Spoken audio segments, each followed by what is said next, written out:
attendance here at the Sky Dome, 24,083. One of the best turnouts of the season. Which is amazing when you have this kind of product in Toronto. And I don't think the people that are out there realize what they're missing here. Dickinson over the middle to Big Fitz Danielson. And he runs right into the roadblock, otherwise known as Don Smith. And this is exactly what we're talking about. You're going to bring somebody, you got to have an adjustment route. He just comes across the middle. He knows it's a hot pattern. Bam, get him the ball. There he's got the ball. Marcelo Simmons, chase position.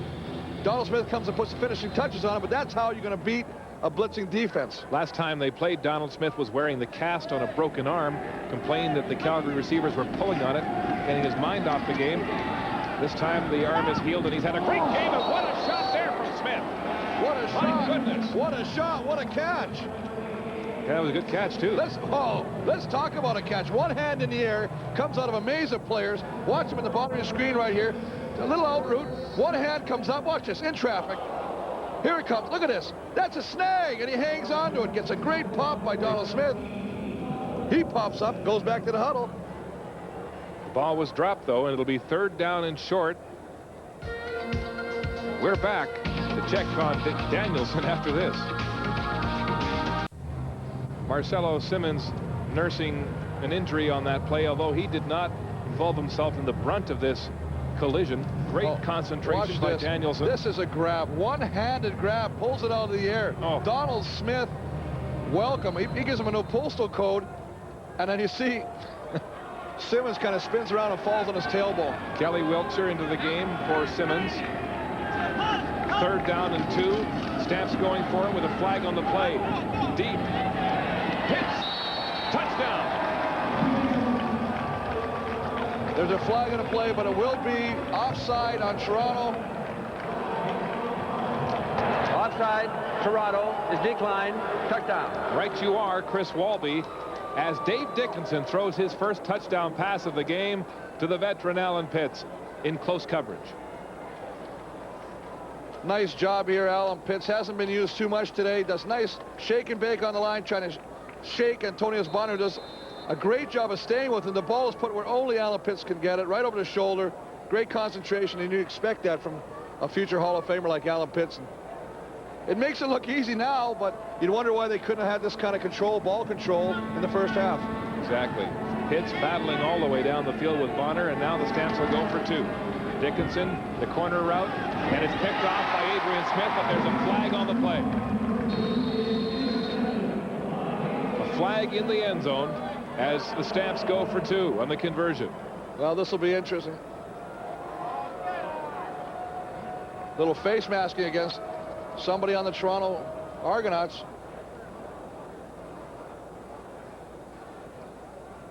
Major foul, face mask. Toronto number 10, first down. Antonius Bonner, who was engaged in that coverage of Pitts on the previous play, tabbed for face masking, and so they'll move the ball to the 2.5-yard line, halfway to the goal line, and they'll try again. The Stampeders will, for the 2-point conversion. Down 41-15 with 3 minutes to go in the game.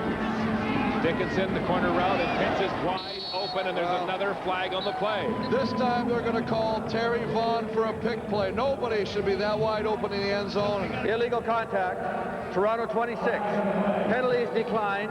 2-point conversion stands. Kelly Wiltshire is called for the illegal contact. I think that's a gift. Christmas comes early sometimes. From my vantage point up here, it looked like Terry Vaughn came inside, picked the defensive back, allowing Pitts to come free in the back of the end zone, but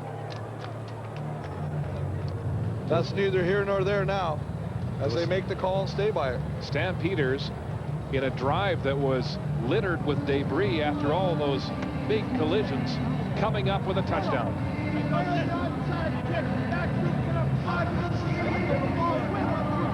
You hear Don Matthews warning his team about the onside kick and what to expect. Here's another look at the TD from the end zone. Just a nice job by Dickinson. And one of the things he has got, he doesn't throw a hard ball, but they say he's got incredible touch on the ball. And it's going to be interesting to see as time goes on and years go on. Dave Dickinson will be a star in this league, and we'll be talking about him, I'm sure, in the future. Well, there has been a lot of talk around this league about the future young quarterbacks, who they might be, and he's one of the more promising prospects in the league. And so the Stamps do not go for the short kick with only 3 minutes to go. Pinball at his own 10. Cuts through a seam, breaks a handful of tackles, and is still going. And finally, the pursuit guys, Roger Reinson, gets back upfield and gets him from behind. A 63-yard kickoff and a 26-yard return from the pinball. Argos up front. Both games are followed by Boston at Calgary on the full network at approximately 10:30 Eastern, 8:30 Mountain Time. That's all later tonight. Thanks, Caroline. We're back to live action where Mike Clemens has just moved the yardsticks again for the Argonauts. Well, I tell you, one of the things that Calgary has done good is special team coverage. Watch Roger Reinson, the leading tackler for the Calgary Stampeders. Gets blocked, gets knocked down, Brendan Rodgers, but he gets up, tenacious. That's what you want out of your guys right there. Great play, great second effort. He was all over you yesterday for saying he was basted on Thanksgiving Day. Well, he was talking to me, and he came up to me and actually hunted me down, I should probably say. He was getting phone messages. Well, we used the term basted last week on Thanksgiving, and he didn't appreciate that, as he has done a great job. And I explained to him that when you get KO'd like that by Kennebear, you got to talk about it. But when you KO somebody, I'm going to talk about you. He is one of the Canadian grinders on special teams. Saskatchewan. He's got a buddy here all the way from the Maritimes to watch this football game. Andre Ware at quarterback. Fires to Dwayne Dimitrition, and there is a flag at the line of scrimmage. Aldi Henry in the game now in the secondary. Well, sometimes you have an opportunity, not only when you win, but when you're losing by so much, to bring some guys in. Pass interference. Forward pass interference. Toronto number 80. First down repeated. Norm Casola guilty of the infraction. Trying to push off a little bit, grabbing some guys on a pattern, a crossing pattern. There's another gritty special teams guy who is getting his nose dirty on the offense. Well, anytime that you're only playing special teams and you get an opportunity to come in with the #1 unit, be it offense or defense, you want to do well so you can be called upon in the future. Andre Ware now getting a chance to mop up. In the shotgun. He wants to go deep on the what an arm. And there's Darren Mitchell. Wide open. And look at the acceleration. Touchdown Argos. The rookie scores again.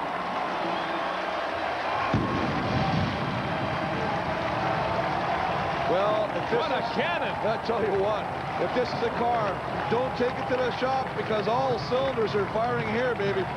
Andre Ware comes in, doesn't miss a beat this time, fires a bullet to a speeding Daryl Mitchell, who, after making the catch, puts some more afterburners on and just pulls away. Daryl Mitchell with his 14th touchdown of his rookie year in the CFL, a 71-yard pass and run connection. And you mentioned the fact that Aldi Henry was in, the rookie. And the record. They went right after him. He breaks the Rockets' record for receiving in one season. That was 1,300. He's gone 61 better, and there's still a game to go. Well, he's a tremendous athlete, and you got to be happy for Andre Ware doing what he's doing right now, getting a chance to perform and succeeding. We saw him a couple weeks ago, a little bit more trouble. This week comes out and fires a nice shot. And so Andre Ware coming in to mop up, but he decides to add to the total. It's 48. Daryl Mitchell, the Texas Tech product, making a case, a strong case for Rookie of the Year in the CFL. Well, if he hasn't put a lock on it, he sure has now. We talked about Aldi Henry, the rookie. He's just got him beat. He's just doing a simple fly pattern. Aldi with the last desperate attempt to try and knock him down. He puts on the jets, and nobody's going to catch him in the open field. That's the 4.340 speed, as Daryl Mitchell is the toast of the Argo faithful here this afternoon. Don Matthews now a minute and 50 away from his 148th career victory, a new CFL record. Terry Vaughn crashes into the coverage and is brought down at the 35-yard line. Again, Michael O'Shea with yeoman service on special teams. A 19-yard return by Vaughn after a 65-yard kickoff from Vanderjack. Well, you got to be happy for Don Matthews, the coaching staff. He's just put you know, the last 2 years have been tremendous, and he feels this year's team he's got is so much stronger because last year they had a good offense, they had a good defense. This year he feels he has a great offense and a really great defense. The Argos and Don Matthews on the verge of a new team record 10th win in a row this season. Dave Dickinson has taken a beating today in the backup, and he connects again on a comeback route from Alan Pitts, and Antonius Bonner puts the lick on him. But as you mentioned earlier, they're not taking chances and stretching the defense. Watch Pitts at the bottom here. He just does a nice move again, comes back into the ball, shields the defender, makes a nice catch, moves the yardsticks. Nearly 30 years after Frank Clare left the CFL as the winningest coach, he's now on the sidelines and prepared to congratulate his successor, Don Matthews. Dave Dickinson over the middle. Vince Danielson has the first down. And all they're doing, and we talked about the similarities of offense and how Doug Flutie likes to take what the other defenses give to him. That's all Dickinson's doing. He's figured it out. Take what Toronto gives us. They're giving us the crossing routes. Exactly what Toronto likes to run.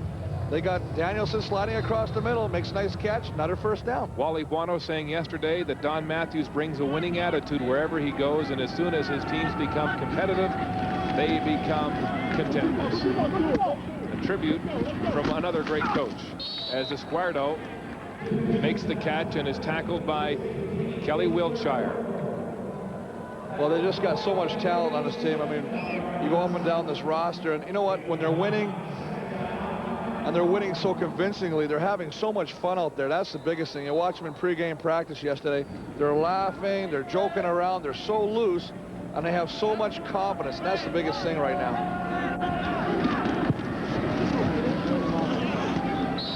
Well, other teams watching this football game around the CFL have got to wonder who can beat the Toronto Argonauts. 10 straight wins, 17 in a row at home, going back to July 4th of last year when Matt Dunnigan and the Tiger Cats beat the Argos 38-36 in a shootout. Yeah, well, you're quite correct, but I still think what you have to do, and I think what happens to a lot of these teams now, is they come in and they get so excited about playing the Toronto Argonauts. They say, look at their record, look at their home streak win. They got 16, there'll be 17 games they haven't lost at home now. And they do mistakes that they would normally not do. And that's what's happened to these teams. Teams are making crucial mistakes, putting themselves under the gun and behind early in the game, and then they have to go out of their original game plan, and it's not till the fourth quarter they can kind of get back into it. The team that starts making or playing without making mistakes is a team that's going to give Toronto a battle. I've just been handed a note that informs me of the Toronto club policy, as we mentioned at the half, not to lose twice to the same team in the same season, and no Gatorade on the coach. Well, I think that second one's got to go, and I've got it on good authority that if somebody pours Gatorade on Coach Matthews, that Mark Lee will cover the fine. Thanks a lot. I'll stay out of this if you don't mind. There's the Gatorade right now. This is the Gatorade, and it's full of the good stuff right here, I'm telling you right now. And usually a coach will get doused with that after clinching first place, winning a championship, or in this case, setting an all-time win record. But nobody is venturing close to the Gatorade drum, and it remains sealed on the Argo bench. Well, I'm hoping somebody out there starts thinking, I see Pitbull over there. He might be the only guy who can get away with it with that big smile. Dickinson looking for Travis Moore, and he can't track down the pass. It's a bit overthrown with 30 seconds to go in the game. Well, Mark, if you don't pay for the fine, you can at least pay. Oh, look at this. He's faking the autograph, and then he'll make a move on the Gatorade. Right? You stand there like you're making the autograph. That is a definite ploy there, I'm sure, but I'd love to see somebody do it. I think it's something worthy. And now it appears there's a guard posted at the Gatorade. Looks like it may not happen. Dave Dickinson bails out an underhand to Travis Moore. He's got it. But Donald Smith, who has had the lion's share of secondary tackles here today, stops him for a loss of one. And now pinball. Here we go. We got the spinning of the lid. The spinning of the lid, people. This is looking like it is here, unless they're real thirsty and they're going to stick their heads in there.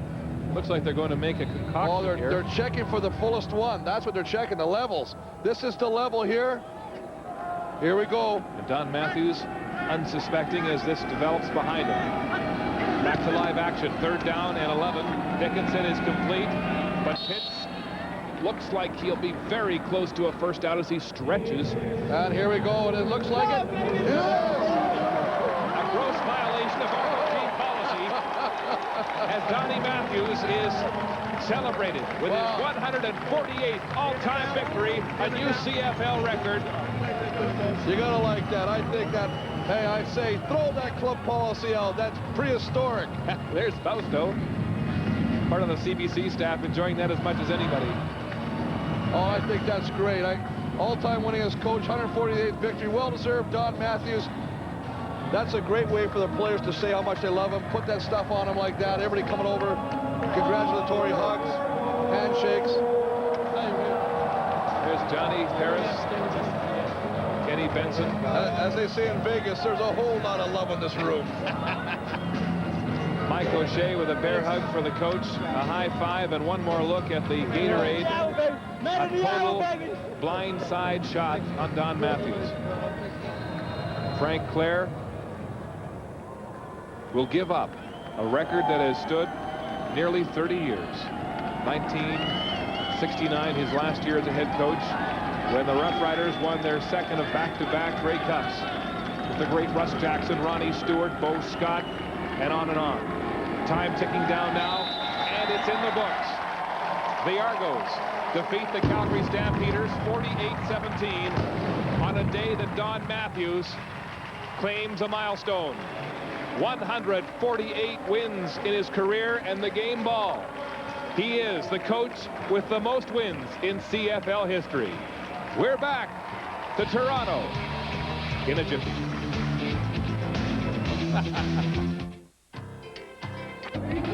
Welcome back to the CFL on CBC, where the Toronto Argonauts have just defeated the Calgary Stampeders by a score of 48-17. Doug Flutie joins me now. Doug, a lot on the line in this game. Some pride, obviously maybe some revenge on your part, because they did hand you the one loss this season out of the two. But I don't think anybody expected it to be a blowout so soon. Or what happened? I certainly didn't either, but I think the difference was we had to get more aggressive after them offense. We had to go up the field with the ball. I like the nickel and dime, and they take that away, and we had to be a little more aggressive, and we made some big plays.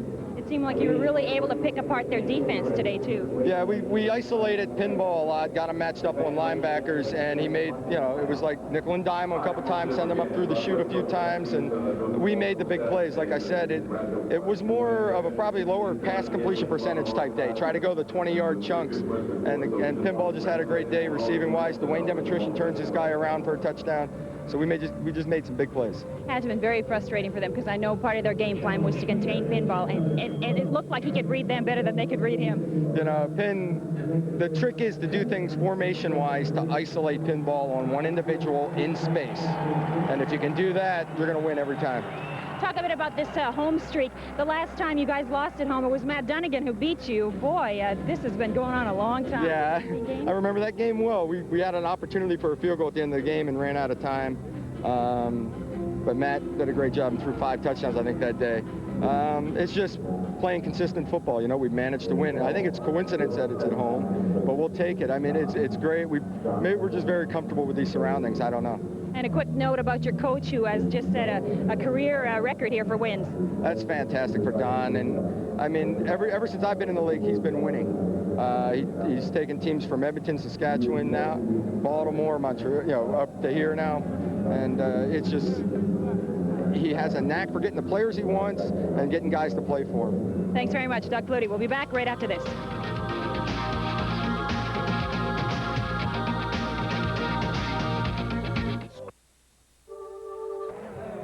Back at the Skydome in Toronto, where most of the fans are still here, the Argonauts have gathered at center field as Don Matthews is tributed for his 148th career win, a new CFL record. Coming up tonight on Hockey Night in Canada, another doubleheader beginning with the pregame show at 7. Quebec will see Washington and Montreal. The rest of the country watches the Dallas Stars at Maple Leaf Gardens in the Leafs' first Saturday night home game of the season.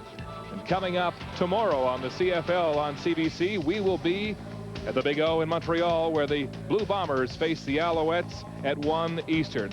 And also coming up tomorrow, it's the Canadian International at Woodbine. The Thoroughbreds take center stage in the 60th running of the International. Check your local listings. Daryl Mitchell, the rookie, celebrates one of 5 big TDs today. as Don Matthews makes CFL history. Thanks for watching, and so long from Toronto.